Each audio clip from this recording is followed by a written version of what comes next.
Hey guys, thanks for watching Nerf Socom. Today, this is Tactics Episode 3. Today we're going to be talking about how to de-jam your Nerf blasters and how to prevent future jams, because jams are pretty terrible in the playing field. Alright, so first, before knowing how to de-jam your blasters, you really need to know how they work. That'll help you de-jam them in the future.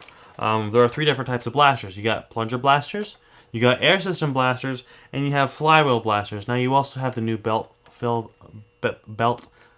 blasters, but I think those are on the same lines as flywheel blasters.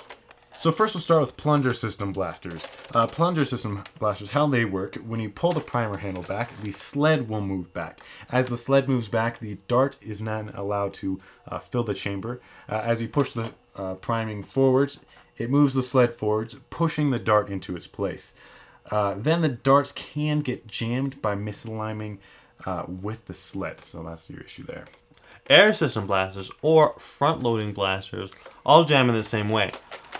Typically what will happen is you'll have misfires, not jams. Normally that's caused by either really weak darts or some air restrictor problems will cause the darts to move forward a little bit, and then they won't be able to fire at full force.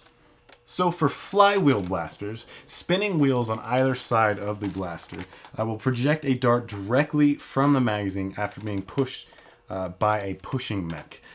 Jams are caused by the miss pushers, I guess you'd call them. When the pusher either misses the dart or it pushes it in the wrong place. Yeah. Alright, so de-jamming these guns, most of them are easy. However, the plunger system blasters are without doubt the hardest blasters to unjam. And that's because they have a closed system. It's not like a front firing blaster, and it's not something you can, typically you can't open the jam door at any time. When you have a jam, if the blaster is primed back, open the de-jam door and remove the mag. And now with this deploy here, it doesn't have a permanently open de-jam door. It's just a spring-loaded de-jam door. You want to look for out-of-place darts, and you want to remove them with pliers or tweezers. Mostly they'll be around the sled, but sometimes you might find some that are a little bit more hidden.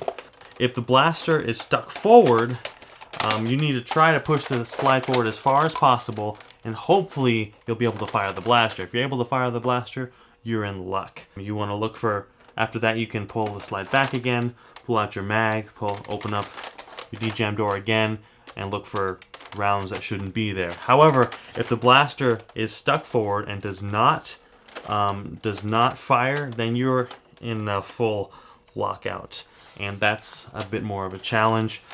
Typically, if you look in the front of the barrel, you might see a dart there that's in between the sled and the barrel.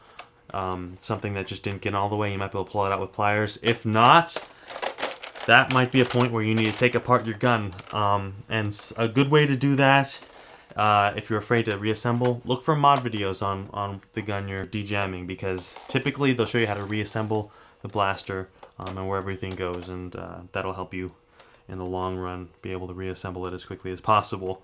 The goal is to not have to disassemble your guns. We've had to do that only a couple times, but with really bad jams, sometimes it's necessary. So for air system blasters and front-loading blasters, normally the issue that will have to do with the air restrictor not pushing or not keeping the dart all the way in. Sometimes the air restrictor will either push the dart forwards, and normally that's because you have a weak dart, and I guess the foam will be flimsy in the back.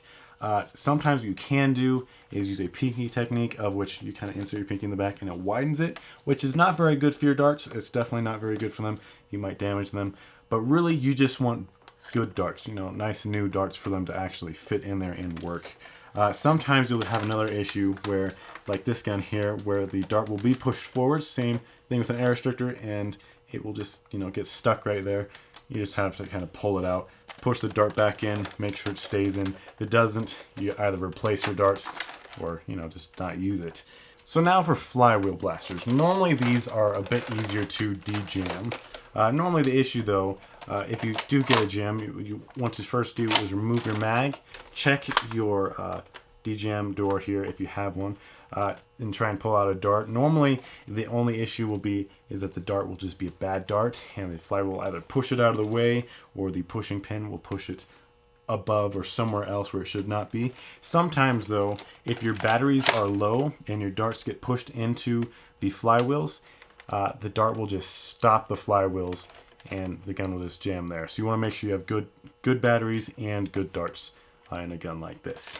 Alright guys, so to prevent jams in your blasters, this is probably the biggest thing you should take out of this video. You want to have good darts.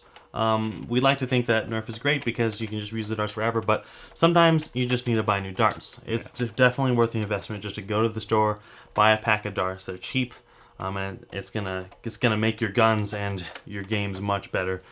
Some guns work really well with all darts. Some of them need good darts. You want to make sure when you're priming blasters to fully prime them.